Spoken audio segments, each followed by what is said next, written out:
Well, a woman who was missing and considered endangered is safe right now after Akron police found her nearly 500 miles away from home. So investigators believe she became disoriented and lost while trying to drive from Pennsylvania to Illinois. About a mile away from where she was seen, we were able to stop her and bring her to safety. Only here on News 5, Bob Jones shows us how a new surveillance camera system in Akron helped reunite the senior citizen with her family. The cameras are popping up all over Akron, nearly 150 of them part of the Flock Automated License Plate Readers Network.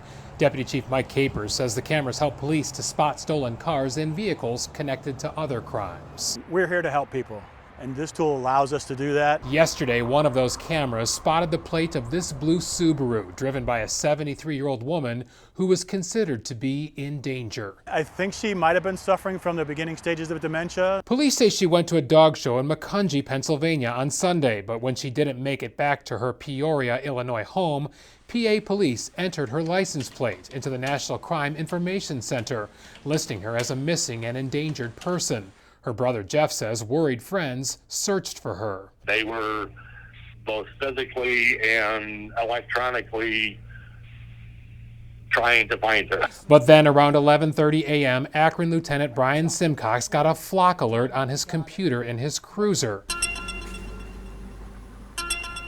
indicating one of the cameras at Memorial Parkway and Euler Avenue had picked up that Subaru.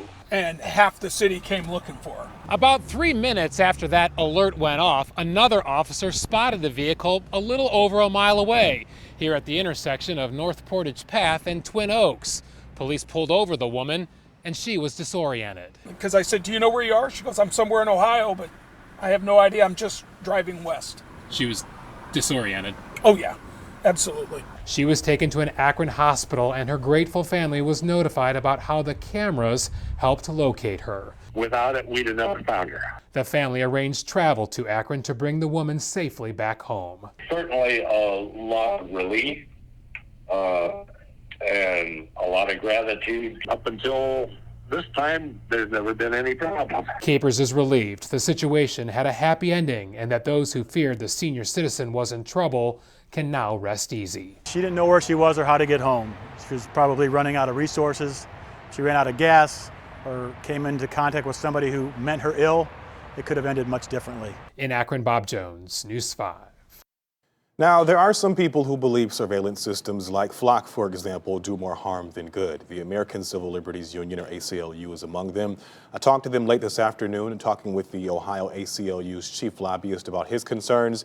And for the ACLU, it all comes down to regulations.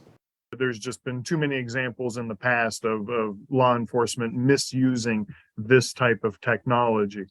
But if a city or a county or the highway patrol is intent on using this technology, then we need some sort of local law in place with regard to regulations and restrictions. What can they be used for? What can they not be used for? Who has access to the data, the recordings? So when we first told you about these cameras, we asked Akron about the privacy concerns, and they told us the cameras are not set off by pedestrians and don't have facial recognition. In addition here, the system is designed to store data for 30 days. After that, it is automatically deleted.